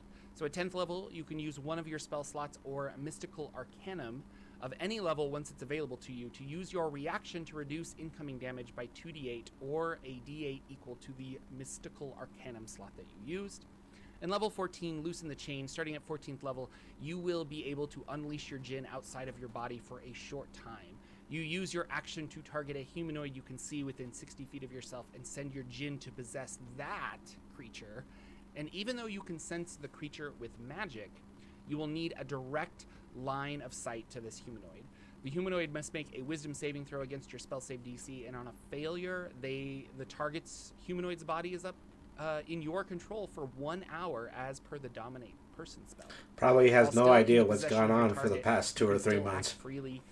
Granted, the visual link between you and the targeted humanoid is not there. However, you can't use your other abilities, but you can use this feature again after a long rest. Pact of the Eye allows you to have some magical eyes. You can see shapeshifters and stuff. And then there's some fun invocations. Dead spirits around you. You can sense any undead within 30 feet of you.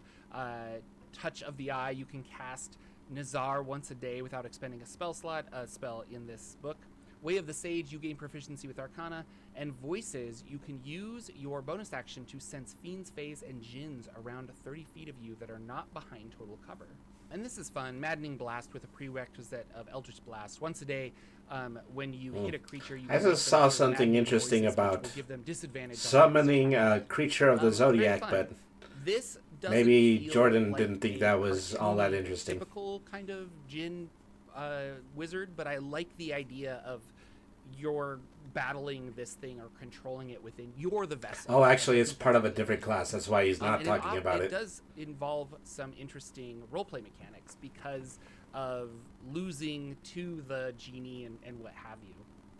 So let's walk over here to the sorcerer Jinn possessed. Mm-hmm. So you were tricked, or your will broken, but your body has become a playground of the Jinn. In moments of clarity, Jinn possessed can act as their own masters using their memory and knowledge of the world, but however, most often they act as their own in a foreign body in a foreign realm, trying to absorb as much information as possible and trying to blend in. The origins: you were a powerful spellcaster who summoned an even more powerful being than you, and now you have been possessed by your own summon. Someone summoned a Jinn and used you as a sacrifice to bind it to the world, but the outcome was far different than they expected. Very, very fun. I just love it. So Jinn possessed magic, you have all of these extra spells, and they don't count as sorcerer spells just like that. Level 1, you get Jinn Touch. Starting at first level, you learn Jinn Speak, and your inner Jinn's influence will start to have effects on the world around you. You can expend one of your first level spell slots by touching a creature and can force the creature to make a saving throw against your spell save DC for them to lose the ability to speak for an hour, for them to gain a level of exhaustion, for them to have a fear. And then here again is the optional feature, the Jinn Inside, where you can go through an exorcism to have this Jinn expelled from your body, or basically the human side of you or the character side of you gains control again. And then you have an option to become a warlock with it and make a pact. And I kind of like this like back and forth. You could essentially play two characters, and depending on how things go, you would then, okay, well, we're going to switch over to this character that has these spells and things like that. At 6th level, your body starts to decay from the effect of the Jinn, so this is not a healthy subclass. Starting from the time you reach 6th level, you will have 1 month before your body becomes completely useless.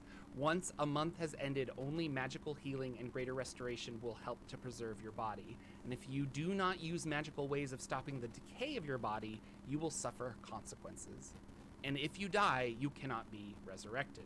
However, you can change your body when you touch another humanoid. Remember, you're the Jinn, and you're in control of this body.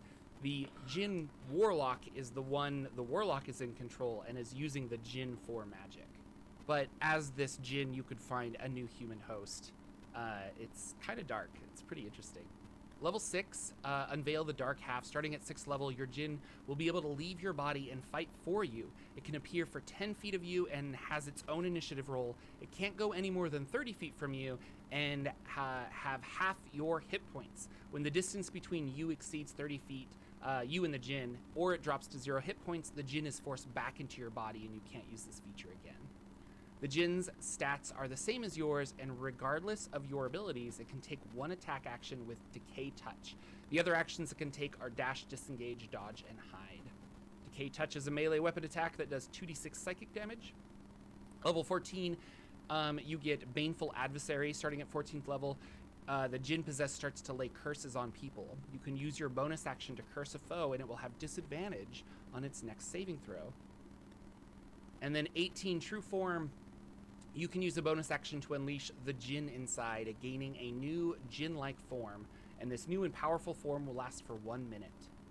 While you're in the True Form, you can fly. You have magic resistance, and any damage magic spell you cast will always have a chance to deal maximum damage. Roll an additional d6 when you cast the damaging spell. If you roll higher than a 3, the spell I don't know if deals the full wrist damage. smash do This feature can't be rewards used here. for spells higher than 7th level. When your True Form ends, you won't be able to move and take actions until after your next turn, and you will have 1 level of exhaustion. Once you use this feature, you must finish a long rest before you can use it again. So there we have it, Zakara campaign guide. I'll put a link down below, and Historica Arcanum, which this book, if you want to run a campaign in that style, it's really, really awesome. And then I was also going to talk about the Primordial Warlock patron in Tome of Heroes, but it didn't fit the Genie vibe that much that I was going for. But I really like these 2 Genie classes over the one that's in Tasha's. And all of this OGL stuff that's been going around, I personally wrote and rewrote my OGL script probably 3 or 4 times because the information was updating so much. But I want to really emphasize that third-party content is awesome and is often way better. Third-party than content first-party is content awesome. that you're going to be using. So go out and support third-party content creators for Dungeons & Dragons. Thank you so much for watching. I'll see you all in the next video. So yeah, I think in the end, yeah, he picked out that last tome, and that one, well, I believe, what was that called? That was called Historia Arcanum, the City of the Crescent, and well, I've locked again. But you know, so it is definitely interesting to see things, you know, from the perspective of a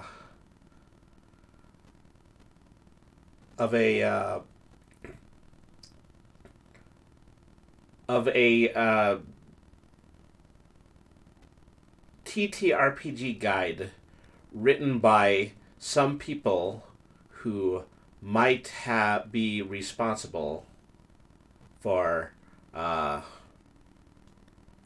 well, just, you know, might actually come from the culture where some of these myths come from. And, you know, it is widely preferred to, you know, waiting for 5e to put out a specific class and then having it come off as off-putting and largely ignorant to the myths that created it and possibly coming off as offensive, which I think that we saw maybe about 2 or 3 months before everything started to go wrong with the Dungeons & Dragons licensing. Understandably, absolutely. So, okay, that wasn't as long as I actually thought. As I can't recall the names. Those were the Hadozi that were written in the Stargazer,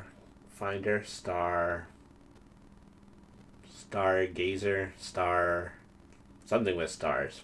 The Outer Space campaign and Dungeons & Dragons. The Travelers, I'm not familiar with that one. I mean, if you want to, you know, elucidate on that for me, then, you know, I would be very grateful for it, but the Travelers.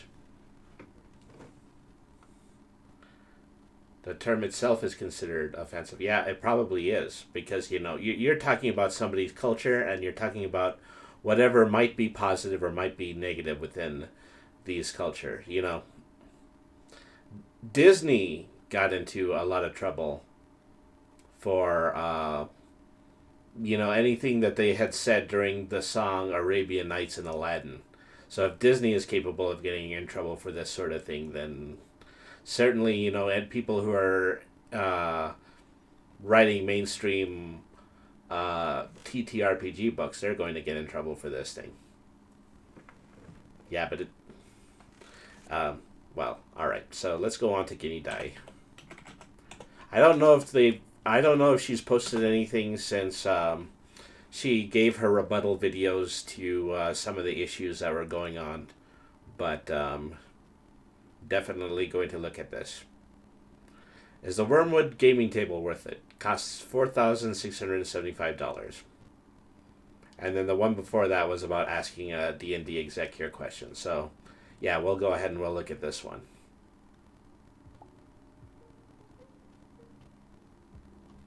Hello! I'm working on this modular gaming table video. I just want to confirm that we're on the same page here, that I'm going to do like a review, and that includes saying the things that I don't like about it. Yes, I wouldn't want you reviewing the table unless it was a completely candid and honest review. Okay, cool. I just wanted to make sure that I wouldn't like say my complaints about the table and then you would not be my friend anymore. No, that is definitely fine. In fact, it would probably be the opposite. You lied to your viewers. That would bring our friendship. Then, friendship over. About a year ago, I got this fancy gaming table from Wormwood. I mean, one thing I do like about Guinea Dye is that, she does take the extra time in order to make sure everything that she says on her channel is okay. Not including all the accessories and this sweet custom plaque they made for it. To be clear, not every table is that expensive. This is just a fancy one. They start at $700. I have been eating and gaming on this table for over a year now, so I've had time to form some opinions, both good and bad. Wormwood sponsored this video because they have just launched their second modular gaming table Kickstarter, so if you missed the first one, you have another shot to pledge. But these tables can get expensive, so I want to share my honest opinions about whether or not they're worth the price. Pretty table. Hopefully it'll help you make your own. It should be for decisions, $5,000 or bucks. At least let you live vicariously through someone with a fancy gaming table, because I'll be honest, that's what I would be watching for. Bobby told me to be honest, and maybe he'll regret that, who knows, because this table is not perfect, but there is also a lot about it that I love. So let's get into it.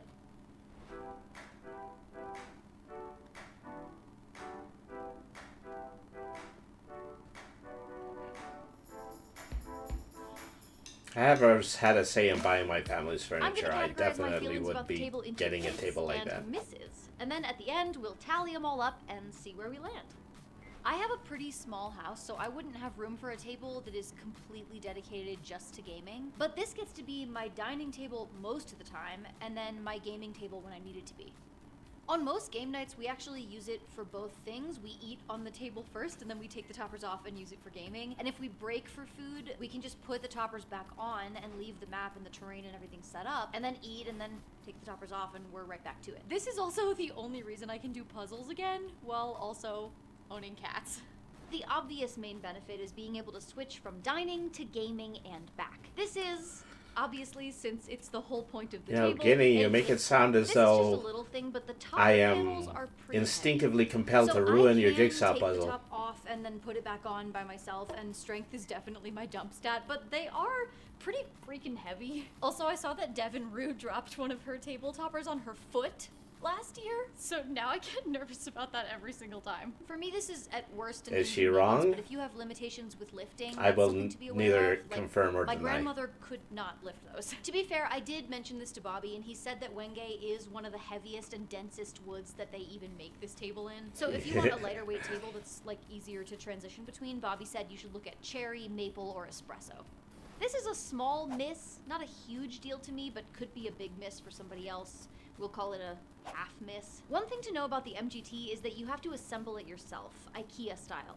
I would say it took maybe an hour or so to build the table. It arrives in a bunch of different boxes. You maybe could build it alone, but I wouldn't recommend it. I think having at least 2 people would be really helpful. Also, I never do this with IKEA furniture, even though they explicitly tell you to, but like seriously, put down a blanket or something while you set it up, or you will scratch the finish, like we did. Cheapskates like me are already used to this with furniture, and it's part of what makes the table more affordable than Wormwood's Prophecy, which has white glove assembly included. But for people who find that inconvenient or difficult to do, that could be a small miss. Although, if you ever move house, You should see what I once did with some acetone and the computer desk that's in front of me at the moment. However, unlike IKEA furniture, this table is very sturdy. This thing is 100% solid. It might be put together IKEA style, but it is not IKEA quality. There's no cheap particle board or laminate here. As you would expect from a woodworking company, it is just a big ol' hunk of wood. I expect to have this table for a minimum of a decade. This is not disposable furniture. That is a definite hit. Speaking of assembly, the finish does scratch pretty easily. This is probably a thing that happens with any nice wooden furniture, like real wooden furniture. I've only owned cheap fake shit, so it's new to me, but I do feel like it gets scratched up pretty easily. I've had this table for just a little over a year, and there's already a fair amount of scratches and dings that are visible when you look for them. To be honest, it doesn't really bother me because I don't expect everything in my house to be flawless forever, especially the stuff that I use every day. But if It beats having a glass table will upset you, you're just gonna have to be extra careful. I also suspect that scratches just show more on a dark table like this, so maybe if you get a lighter finish, it'll be less noticeable. And over. Look at that. We f***ed up a little bit yesterday making this table. It's important to put blankets down. I would call that a miss. One thing about this table is that it's freaking gorgeous. Just a genuinely beautiful piece of furniture. It is not immediately obvious that this is a gaming table. It just looks like a really nice dining room table. Without a doubt, easily, the nicest piece of furniture that we own. When people walk into our house, this is one of the first things they see, and people always comment on it. It is just like a nice table. That is obviously a hit. Okay, now we gotta talk accessories. There's one called the topper block that you use to hold the dining surface panels when they're not in use. Oh, hi, To be Merry honest, Mermaid. I can't really imagine Thank you having very a much for table tuning without in. the topper block. The model I looks nice. Okay, low-key thank you kind very of much. think they I should come appreciate with all that. the tables. My only criticism of the topper block was that when it's not in use, it looks sort of like weird and arcane because it's just a box of foam that sits around in your house. But they actually did create a lid for the topper block that's available with the new tables, so I guess I just need to order one of those. If you get a table, you should. I mean, definitely who doesn't hold just the like legs. large random styrofoam blocks in I their have some house? other favorite accessories too. First thing to know about accessories is that there is a magnetic rail both inside and outside the table that you can affix most of these accessories to, like so. There's this sort Thusly. of platform that sits inside the table. It's I don't know. I don't think I would trust I a think in the original dangling Kickstarter it was called a game cup deck. holder like that. This is 100% essential for me. This is where I set up my Game Master screen and all of my GM stuff when I'm running a game. Plus, it has its own magnetic rail. They don't actually offer the game deck anymore. They now offer something called a hobby vault, which is better, but we'll get to that in a minute. Cup holders. They are so easy to move around. You never have to worry about drinks getting spilled on the felt. These are actually very cool. They are contact chargers, so you just turn them on, and then you can charge your device. Wow. I don't know about you guys, but when someone comes to my house and is like, do you have a Samsung charger? I'm like, here's the box of cords. Just fish around. This really There are just also cements in my mind. At on the some side, point, so I if do you need want to to get charge it, sponsorship for whatever reason, contacts. maybe your phone can't do contact The reason that she has this charging, table, a tablet. sponsorship The contacts. only real flaw with these is that the on-off button is a button, not a switch, so you can't ever know if it's on or off. But they hold a charge for a really long time. Like, I think I last charged these over a month ago, and they are working now. Yeah, I what a like and lucky recommend duck all for these such a accessories. cool They are sponsor all product. hits.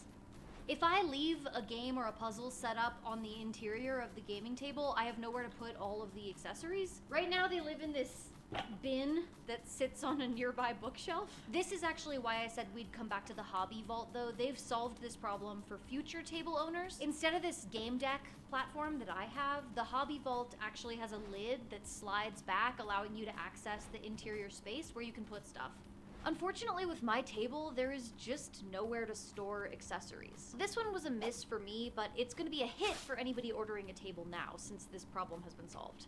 So, is it worth it? My tally I would says say we've that my got place 6 hits, is 1 in the probably middle, even and smaller then than this. 1.5 misses. So Out I of the probably handful wouldn't of be able to issues that I fit this do have with table. my table, most of them have been fixed in the newer version. Obviously, everyone has a different budget for furniture, and this is a luxury item for sure, but the cheapest tables start at $700, and honestly, there are way less cool dining tables available on IKEA and Wayfair that cost more than that. If they had And a they have half monthly size, payment that would options probably available be if you cool. can't drop the whole amount up front. In my opinion, Maybe they if you do. have I the mean, money you to know, this invest is in a Wormwood nice after piece all. of furniture, furniture and you game a lot at your house, then yes, I do think this table's worth it. Especially considering that ideally you keep furniture for a long time. Even without the gaming features, this would be the nicest piece of furniture that I own, and since I am a gamer, it is unparalleled. Most of my gaming experiences at other people's houses are clustered around a coffee table, or struggling to squeeze everything onto a small table, or even playing on the floor. And like, that's fine, we do what we gotta do, and the game itself is more important than the setting. But as far as settings go, this is a pretty swanky tabletop experience. If you want a table of your own, the MGT Kickstarter is live right now at the link in the description. You have to pledge $299 to reserve. I wish a spot, Kickstarters but had that installment doesn't get charged plans. until the end of the Kickstarter, and you don't have to make any decisions about your table yet. You can take your time figuring out your budget, the size, the wood, the accessories, and all that stuff later. We cover some accessories that weren't even in that video. We go into detail about certain things about accessories that we didn't cover in the initial video. So if there's an uncut version where you information that is useful to you. Okay. Do you hear this fucking cat? I do, yeah. Every time I turn on a microphone, he's like, "This is my time to be heard." Well, give your cat some attention sometime. Otherwise they're going to turn into total divas.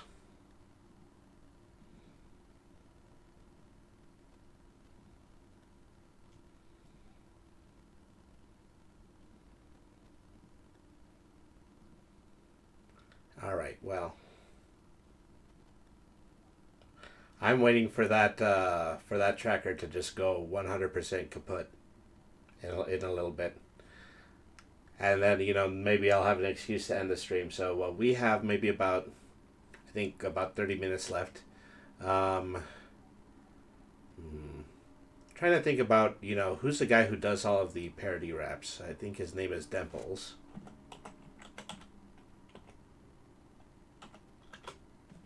I don't know. No, well, apparently not. It'd be really great to just forward.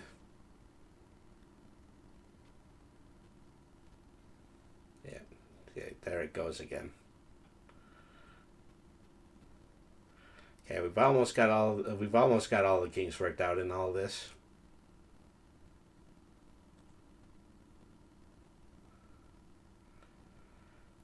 Maybe if I do put Otto on, maybe that'll work a little bit better.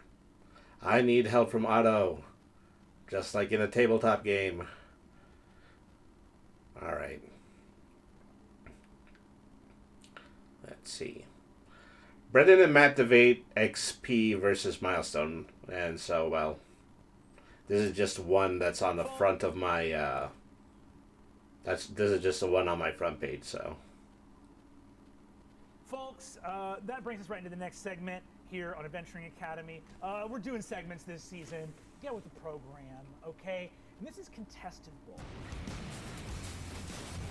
Speaking of a diva, I just got home and my cat is being awfully cuddly. And this is where we take some of the hot button issues that are. Well, I mean, your cat misses you. Not really. It's very low stakes. It's totally fine. High stakes. It wants contested attention. issues. We're getting into the controversy that Somebody that pet here my in the heart head. of TTRPGs. And today, we will be engaging in one such contest, settling the debate once and for all. And I'm going to turn it over. Whatever position my good friend Matt chooses to take, you can rest I'm assured giving I'll take the attention. opposite. And I'm getting attention. So we're both getting something that we want. It's always hard to start something when the argument is so lopsided. But being a person who's played... And Devin keeps dropping hearts on my head. Played different fascination... Wow, the word just escapes me. Starting this great. Like I told you, great debater. Different facets of what gaming has to offer. And time again, what gets the players engaged, excited, and driven to drive the story forward has been the gathering of experience points. Now, this is from the very beginning of role-playing games. The original D&D really kind of established, although there were other facets of where it began, really brought to the forefront the idea of the experience point, the idea of a mathematical value that shows, like physically, you can look at it and be like, look, I earned. I wish this. we had experience points in real life. Like most of us as people wish we could do that. A lot of us try. That's practically what you submit when you go for a job. Your sheet that tells you all the experience you have. These are the experience points you've gained. And the idea that you can, in a game, equate to a very specific mathematical degree what you've accomplished, lets your players leave the table and go home and feel themselves accomplished in a very definitive, real, and logistical way. Picture this. You've just ascended to the top of the ancient mountain that overlooks the frosty plains. That one heart was on a roll. Long years have you spent traveling, and your weeping companions wait by your side as you finally are able to return the soul stone of your long-lost father, perished at sea, whose very essence rests within the gem you now hold within your hand. You raise it aloft, and the ancient I don't know what his argument was, but time immemorial grasps it and says, but you know, he's just got me completely and totally lost in the lore at this point. and the power of the Celestine Heights is now yours. You wield the frost of ages, and you say, now the power is mine. And the Eidolon says, not yet. You've got to, there's some rust monsters at the bottom of the mountain, and if you chop their heads off, then shall the frost of ages be yours. I say no to this. He's getting a little sidetracked. Yeah, I agree with that. Leveling up. It is the climax. I think of Matt the Mercer story knew in that the he could moment say absolutely nothing and still win this debate. narrative sense. Otherwise, aren't we out here, you know, what world do we want to live in? A world where we say we have defeated the sorcerer at the bottom of the dungeon. Yeah, he looks and like the he's fighter having says, so much you gotta fun. give me 15 minutes or some I mean, Otayo you know, in a drink certain that way room that, and yeah, he's almost speaking have the my gamer expert language. attack. I don't think so. What kind of world do we live in which you have been working your ass off at the job that you've taken a lot of pride in, right? And you've just spent hours of overtime trying to finish this project that's been your swan song, that your manager every day is like, we're getting close to the deadline here, I can trust in you, right? And you're like, yes, I've got it. And you complete it and you finish it. And Dave, who's been on vacation for a week, comes in and goes like, you finished the project? Great, I'll sign the paper here. And your manager goes like, that's great, you both get promotions for the hard work you put into this.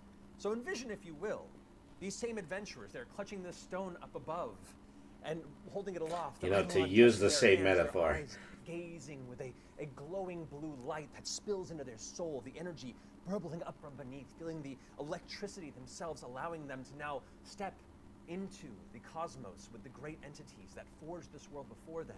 And then Steve runs in real fast. Guys, I'm so sorry. I got real drunk a couple nights ago. I know I missed a couple. Oh, we're fucking doing this, and throws his hand in there, and now he's a god too. That seems real fair to all the work that you put in this entire time when he was off, getting in with barmaids and bar people, he's been into it, and then gets to go ahead and become a god. Look, Interesting that he is envious of a guy getting barmaids.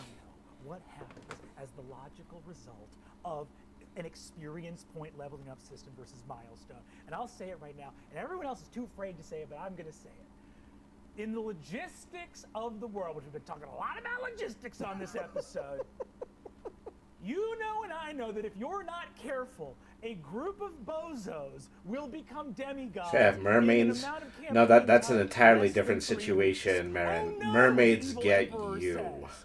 A group of No people offense. met in a tavern last month, and now one of them is the most powerful cleric of the god of the sun in the world. How did this happen? I don't know. They found a cool dungeon. You know, they're going right to the with top a of the little level bit tree, too and many I monsters. think, you know, And there's now still a we lot are a match of for more every mitigating one of time my in the center of it. We all have been there, okay? It takes a week and a half to become one of the most formidable mages on the planet, and you go meet some, you know, arch-sept of powerful wizards that I have studied long and hard. Studied long and hard? Why? I got here in 3 weeks. Yeah, and they put in the work. Yeah. They were there every day of those 3 weeks, working hard and whatever weird mind they were. And you know what? Sometimes you work really hard in life and it gets nowhere. But occasionally, if the right place at the right time, you know, luck is when preparation meets opportunity. You prepare, and the opportunity's there, and you got that item. And depending on the edition you're playing, sometimes You break that item, and Right. you Matt shoot has a good experience point points, here. and you go up 4 levels. You know what? Sometimes in life you have those epiphanies. Sometimes you're sitting there having a rough time and a go, and then something comes along and somebody says something or an experience changes you, and you're like, I feel like I've truly risen as an individual, not just like a small day. Emphasis on the I riz. am now far more functional than I was but a week ago. That happens all the time at different points in your life. You can look back and see that at moments in yours, in your adult life, possibly even childhood. And how would you rob yourself of that because, well, it has to meet the beat of the narrative that I've said as the dungeon master. God forbid, or God's forbid that you know, be rewarded for the work and luck that you stumbled upon. So here. now I'm a tyrant. So that's what it is. You're not a tyrant, you're just not paying attention. Not really an Folks, opportunist. that's milestone versus experience points. Well, can't argue with that. I love it. I mean, Oh my probably God, from that's either so side, you can't argue with that. I love Milestone. and I love XP. They're both great. That's so much fun. Well, it's to say that in our own game, we do use Milestone, and that really is...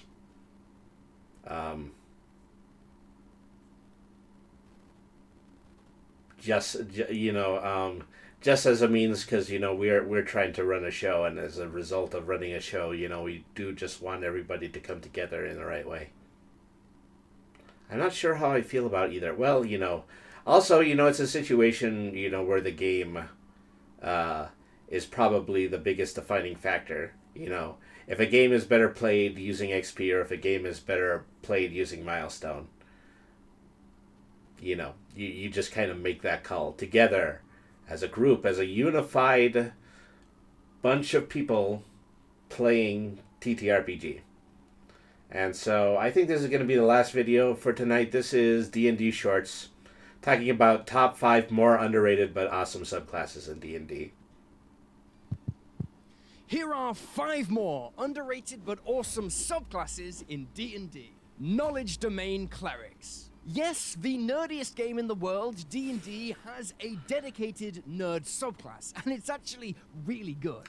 No, it's you're not just wizard. great at doing things. Knowledge Domain Clerics get expertise in 2 skills from this list at level 1.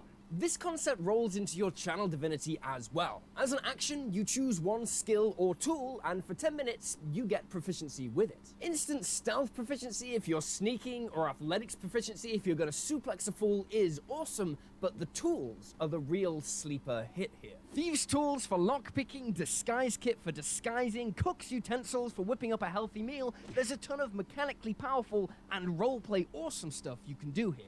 Oh yeah, and you also get great domain spells. Command is basically Brains mind is control, actually a and good suggestion quality. is literally mind control. Having them both always prepared is awesome. At 6th level, Mysterious you Gray get says, ability Read "Holy Thoughts. cannoli, the Creature cat is within in 60 3 feet dolly." makes a wisdom Well, the save, cat is and in if live they 2D fail, dolly, you but can read their surface I do mind, appreciate what the they're thinking compliment. about, their emotional state, I've been that kind of thing. told This lasts for I 1 minute, and you need can end the effect to at any learn to take the time compliment. auto-cast Suggestion, which will automatically succeed and doesn't cost a spell slot. At 8th level, Potent Spellcasting gives you a +5 to your cantrip damage, and suddenly Toll the Dead is dealing 2d12 Oh, I see what plus you're doing. 5. You're doing the Pretty SpongeBob good, thing. considering it's Holy free, cannoli, you the get cat more is in spells 3 for mind dolly. control. Finally, at level 17, you get Visions of the Past. I'm gonna come to Once your per house long and I'm rest, gonna you can spend steal 1 minute your, meditating to see shadowy glimpses of the recent Krabby past Patty around recipe. an object or a place. It basically makes you the best detective ever. You are Nerd Batman.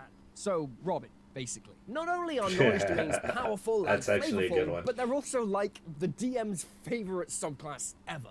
Any exposition can be weaved naturally into the story through mind reading or visions of the recent past. The adventure never stops. The nerd cleric will My Sherlock secret Holmes formula. this world and find a way forward. That's awesome, especially in campaigns with tons of lore and That's not deep really good for world lip tracking. Beast Ga- ga- Barbarian. ga- ga- ga- ga- The ga- Beast ga- ga. Barb is underrated because despite being awesome, it's still only the second best animal-themed barbarian subclass. Yes, totem barbarians are insane, we know, but just because they are kind of broken doesn't mean other options can't also be really good.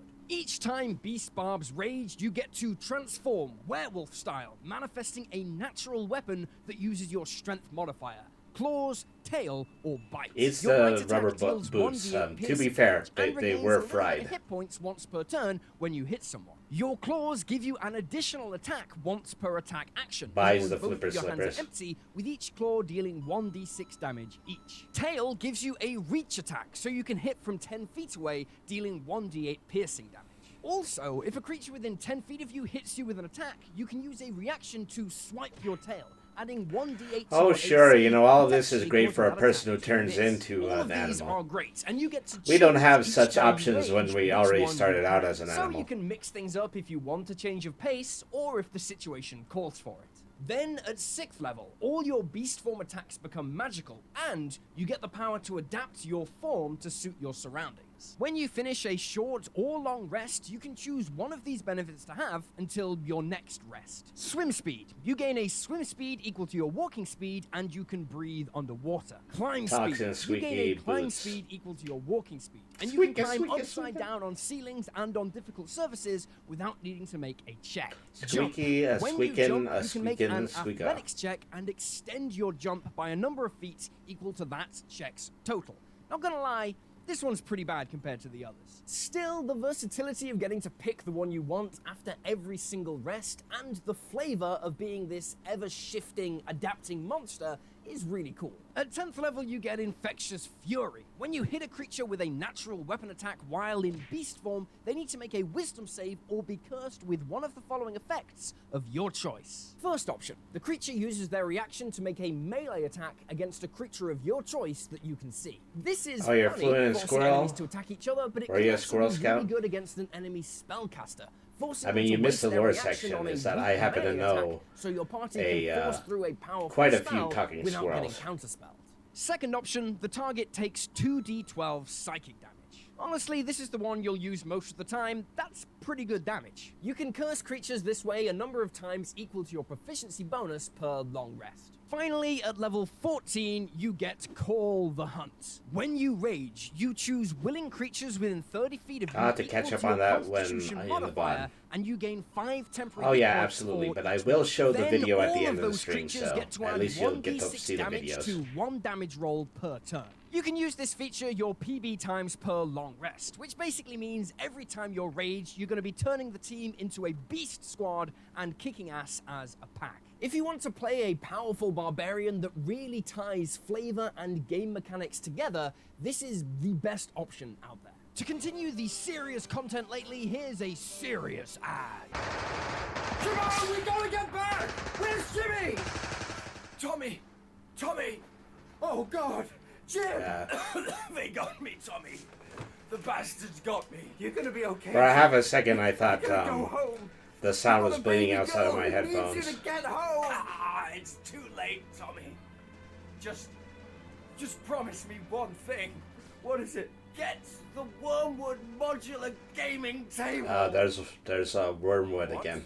The modular gaming table is a beautiful Okay, there's the hardwood round table. dining or coffee table that also functions as a perfect board game station for D&D and other hobbies. It features a felt-lined interior. and It's covered with a hexagon spill-resistant magnetic topper Because, to you keep know, the games we're inside tabletop safe gaming geeks while and we on really use. like There's a hexagons. bunch of different sizes to choose from, all top-notch American craftsmanship and a ton of innovative magnetic accessories. I can already hear my Now mother on shriek at the Kickstarter. very thought of a I'll do it, hexagonal Jim. table.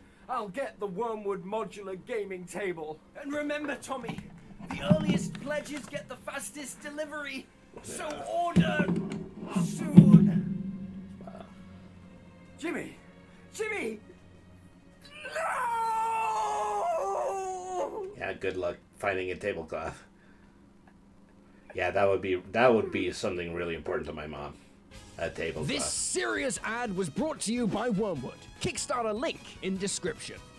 Way of the Ascendant Dragon. I'm feeling a little bit of Dragon monks are just peer one of those pressure at classes the you've got moment. to see to appreciate. When they came out, a lot of people thought they were bad. It didn't help that their name shortened to the Way of the Ass, but hold up, these guys are packing heat. When you take this subclass at 3rd level, you instantly get 4 benefits. Dragon Strike. You can swap out the damage These are the kind of each jokes that I unarmed hear strike around you the make comic to book your store. choice of acid, cold, fire, lightning, or poison damage. Dragon Presence. Whenever you fail an intimidation or persuasion check, you can use your reaction to re-roll. You can only do this once per long rest, but here's the thing. It only counts as being used if your new roll is successful. So if you fail, it's not wasted and you can still use it later. Tongue of Dragons lets you learn Draconic or one other language of your choice, and finally, there's Breath of the Dragon. This lets you replace one of your attacks each turn with a 30-foot line or 20-foot cone breath weapon attack. You pick a damage type from this list, and each creature in the range of your attack needs to that's make a what we need. dexterity saving More throw humans or take being damage dragons. equal to 2 rolls of your martial arts die, or half as much on a successful save. You can use this feature a number of times equal to your proficiency bonus, and you get them all back on a long rest. And if you don't have any uses remaining, you can spend 2 key points to do it again. Sure, the damage isn't crazy, but this only replaces one of your attacks. So at level 5, you can let loose a burst of flame and then charge through and still attack 3 more times that turn. Yeah. At 6th level, you Let me get guess, Wings it's the way of the Unfurled. dragon, Whenever right? you use your bonus action to Step of the Wind at the cost of a key point to dash, you gain a fly speed. As you I really want to unfurl play as a spectral wings Way of the Long until the Death end of Monk. turn. You can only do this your PB amount of times per I mean, long I do rest. believe, It's a yeah, shame most because you're monk already spending subclasses key points are to worth do it. Still, 70 You know, feet however of you want fly to define speed worth is it. very good, even if it does cost a bonus action. At 11th level, you get Aspect of the Worm. As a bonus action, you create an aura of draconic power that radiates 10 feet from you for 1 minute. You get one of the following benefits when you use this ability. Frightful Presence lets you choose one creature in your aura, and if they fail a wisdom save, they are frightened of you for the next minute. Not bad. Resistance lets you choose a damage type from this list, and you and the allies in your aura have resistance to that damage type. This is insane if you're fighting a specifically elemental monster, like a red dragon for instance, because it basically doubles everyone's hit points. You can create this aura for free once per long rest, or you can spend 3 key points to create it at any time. Finally, at 17th level, you get Ascendant Aspect, a permanent buff that gives the following benefits. Augment Breath. You can use 1 key point when you use your Breath of the Dragon feature to triple its size and double its damage to 4 rolls of your martial arts die. Blind Sight. You gain Blind Sight out to 10 feet. It's Simple, interesting that but they good. would take And Breath then there's Weapon and then they Explosive would Fury. make you When roll activate your your key point, Aspect of your the key Worm die for feature, it. you can choose any creatures in that aura and force them I'm to make just a saying. dexterity saving throw. They take 3d10 acid, fire, lightning, People cold, really or poison discount the damage on a ability to failed just save. Pretty good way to throw start an fights, element running into a of group breath of enemies at and somebody. exploding. So Ass Monks basically get a ton of awesome options at the cost of each one being limited use per day. Sure, you only get your proficiency bonus worth of Dragon's Breath, but you can also fly, equal to your proficiency bonus, and you can create this aura, and you can re-roll your intimidation checks. You're pretty much always going to have something cool you can do, and you can use key points to reactivate some of your abilities if you really have to. Plus, dragons are cool. It's right there in the name of the game, guys. Come on. well, Enchantment Wizard. Damn, there are a lot of wizards out there. So a few of the really cool ones are inevitably going to get pushed to the side in favor of the flashy options, like Blade Singers or Divination Wizards. But don't sleep on Enchantment Wizards. Or try not to anyway. I mean, a lot of them do like to cast the spell Sleep. Starting at level 2, you'll need to spend half the golden time usually required to copy an enchantment spell into your spell book. And considering enchantment spells are some of the best spells in the game, that's pretty good. But the real fancy feature is Hypnotic Gaze, which I misheard the first time someone said, I use my Hypnotic Gaze, and I was like, you got some hypnotic gay guys back there? This can't be real, right? This is homebrew. Anyway, Hypnotic Gaze lets you use an action to magically enthrall. I wouldn't creature expect within it to 5 come from feet. wizards. They make a I'm wisdom just save, saying. and on a fail, they are charmed, incapacitated, and their movement falls to 0.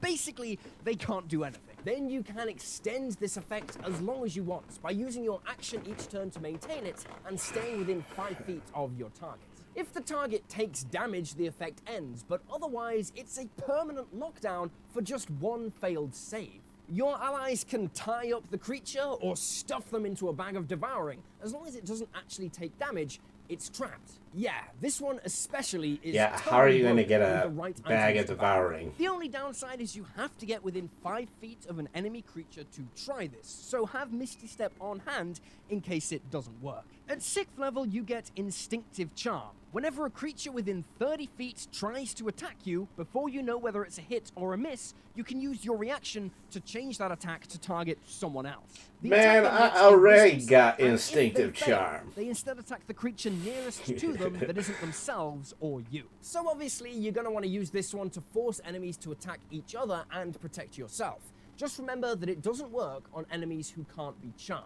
At 10th level, you get Split Enchantment. Whenever you cast an enchantment spell that targets only one creature, you can instead target 2 creatures with that spell. This is amazing. Double Dominate Person or Hold Monster or even Power Word Kill is no joke. Finally, there's Alter Memories, and this is the one that really makes me love this subclass. Whenever you cast an enchantment spell on one or more creatures, you can make one of those creatures forget that it was ever charmed.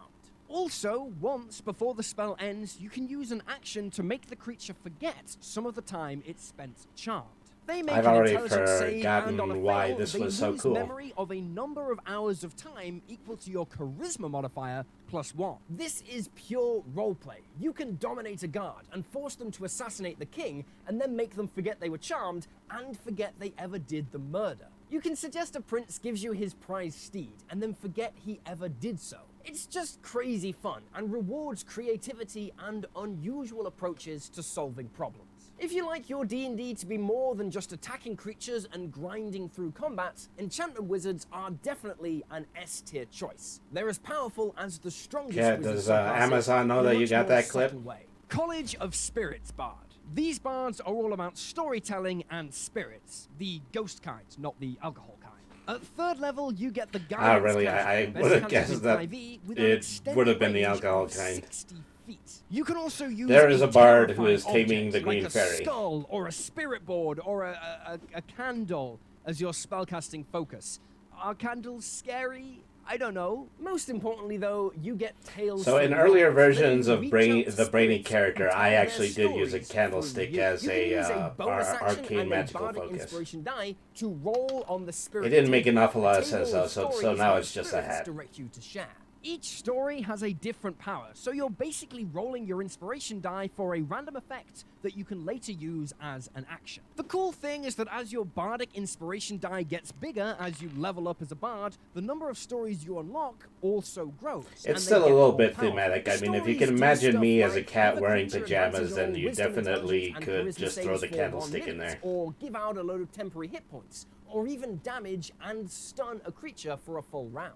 They're all decent, but because you can't choose the one you get, it forces you to do the work to make your spirit story powerful, always pushing you to approach combat differently. This makes the College of Spirits It would difficult work, to yeah, play it would work. optimally, but super rewarding for ambitious. Maybe or we'll save it up experienced for players. like At a level 6, you get to perform a ritual, Season 2 basically power-up, a something like seance that. where you and the boys crack open a cold one and you learn any divination or necromancy spell until your next long rest. The only catch is it has to be of a level equal to or less than the number of people who joined in the ritual. So roleplay will often come into this if you're trying to grab some high-level spells late in the game. Also at 6th level, anytime you cast a bard spell that deals damage or heals, you can roll 1d6 and add that to the damage roll or the healing roll. It's a cute little buff. Finally, at level 14, you get Mystical Connection. Now, whenever you roll on the spirit table, you roll twice and choose the result you want. It's And level if both dice 14, are level the 14. same, I should you live instead so get to long. choose the story you tell, letting you pick the best one for the current situation. This just makes the whole build more reliable, which on a chaotic subclass like this comes in really handy. All in, these bards feel a lot like the wild magic sorcerer. Super chaotic, super flavorful,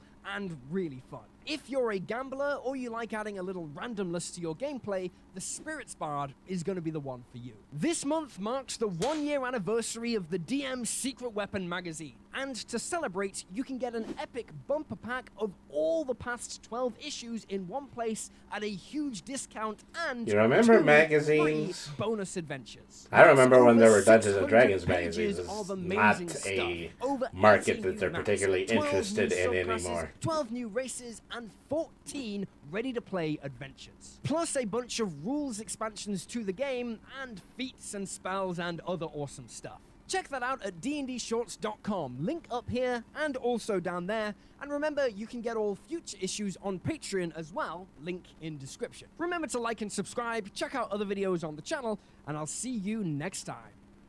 These days, even something like Shonen Jump is just 100%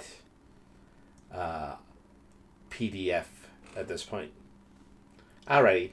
So I'm going to head back to the lounge, and then we're just going to go ahead and we're going to sign off for tonight.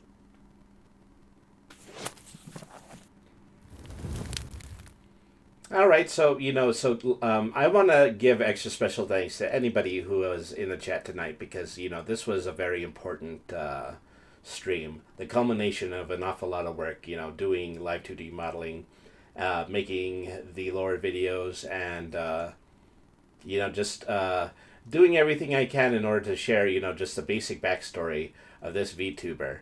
And so now this is going to stand in the annals of my YouTube page as just a way to be an introduction to this character in this chat. And I'm very happy for all of you for having taken a part in that. So, thank you everybody once again for tuning into the Brainy the RPG Cat. And so this was the very special new model reveal and the beginning of my origins arc on Twitter. So continue to follow Twitter, continue to find a little bit more tidbits of lore like what we went over in the first part of the stream. So thank you everybody for tuning in. You guys are the greatest. Okay, so what I'm going to do is I'm going to go ahead and I'm going to leave you with the two videos again. And then afterwards, I'm just going to go ahead and I'm going to pick out somebody to rate. So please stay tuned for the videos, and please stay tuned for the raid. Thank you, everybody, for tuning in. Have a good night, everybody. And thank you very much for watching.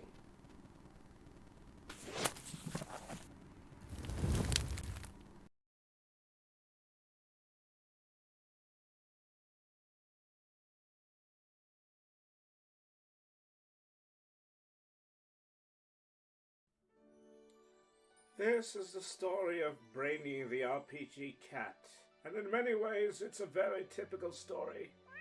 One day an old man found a stray kitten in a library, and he chose to keep it as a mascot, and to keep him in gentle company.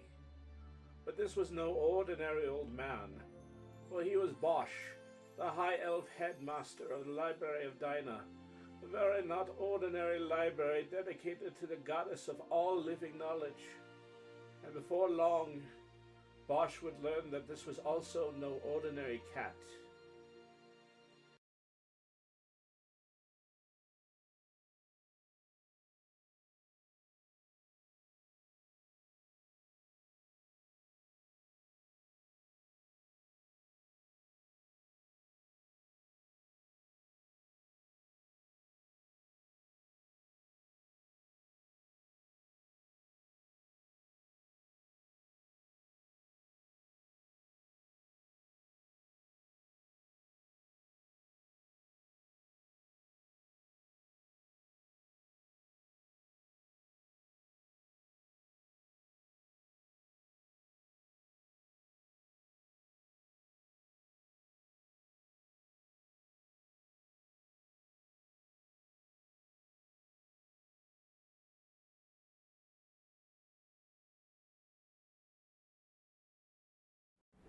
Brainy, Brainy the cat. Brainy the RPG cat. It's a kitty cat.